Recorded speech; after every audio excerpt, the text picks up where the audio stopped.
क्षितिज कक्षा 9 कैदी और कोकिला पाठ का सारांश।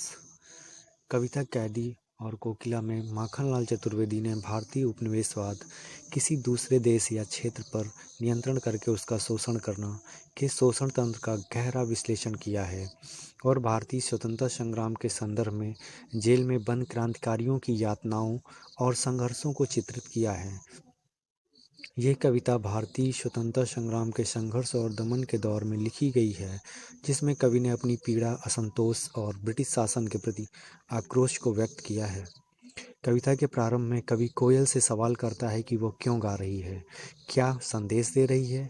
कवि समझता है कि कोयल भी अब पूरे देश को एक कारागार के रूप में देख रही है और इसलिए वो अर्धरात्र में चीख उठती है। कोयल की आवाज़ में जो दुख और क्रोध है, वो ब्रिटिश शासन के अत्याचार का, शोषण का प्रतीक है। कवि जेल के भीतर की भयावह स्थिति का वर्णन करता है, जहां ऊंची काली दीवारों के बीच डाकू, चोरों और मार्ग में मारकर छीन लेने वालों का बसेरा है। उसे जीने के लिए भी ठीक से खाना नहीं मिलता और मरने तक की स्थिति आ जाती है। कवि अपने जीवन की निराशाजनक स्थिति पर सवाल उठाता है कि क्या ये केवल रात का अंधकार है या फिर ब्रिटिश शासन का गहरा प्रभाव है, जिसने हर ओर अंधकार फैला दिया है। वो यह भी पूछता है कि इस काली रात में कोयल क्यों गा रही है, जबकि ये समय मधुर गीतों का नहीं बल्कि मुक्ति के गीत गाने का है। कविता में कवि के माध्यम से ये संदेश दिया गया है कि जेल में बंद स्वतंत्रता सेनानी न केवल शारीरिक रूप से प्रताड़ित, मानसिक वेदना पहुंचाना है, बल्कि मानसिक रूप से भी अत्याचारों का शोषण कर रहे हैं। वो ब्रिटिश शासन के शोषण को एक जेल की तरह अनुभव करता है, जिसमें उसके पास कोई स्वतंत्रता नहीं है। कवि ने अपनी पीड़ा और दुख को व्यक्त किया है, जिसे कोयल की आवाज़ के माध्यम से बताया गया है। कवि ये भी कहता है कि उसे अपनी हालत में कोई सुधार की उम्मीद नहीं दिखती और उसके जीवन की जो जंजीरें हैं, वे ब्रिटिश शासन का प्रतीक हैं। उसे लगता है कि उसकी पीड़ा और संघर्ष में कोई बदलाव नहीं आएगा।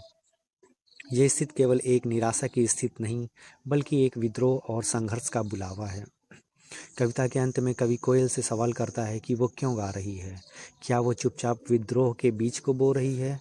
कवि के लिए कोयल का गाना एक विद्रोह का प्रतीक है, जो ब्रिटिश शासन के खिलाफ एक आंदोलन का संकेत है। कविता में अंतिम पंक्तियां भारत और ब्रिटिश शासन के बीच के अंतर को स्पष्ट करती हैं। जहां कोयल को हरियाली और स्वतंत्रता मिली है, वहीं कवि को केवल काली कोठरी और बंदी गृह ही मिला है। कुल मिलाकर ये भारतीय उपनिवेशवाद के विरोध में एक गहरी सामाजिक और राजनीतिक कविता है। यह न केवल ब्रिटिश शासन के दमन के खिलाफ एक जागरूकता का संदेश देती है, बल्कि स्वतंत्रता सेनानियों के संघर्ष और पीड़ा का भी गवाह है। कवि ने अपनी कविता के माध्यम से विद्रोह, संघर्ष और मुक्ति के गीतों को प्रेरित किया है, जो भारतीय स्वतंत्रता संग्राम का प्रतीक बन गए हैं। क्षितिज कक्षा 9 कैदी और कोकिला पाठ का सारांश।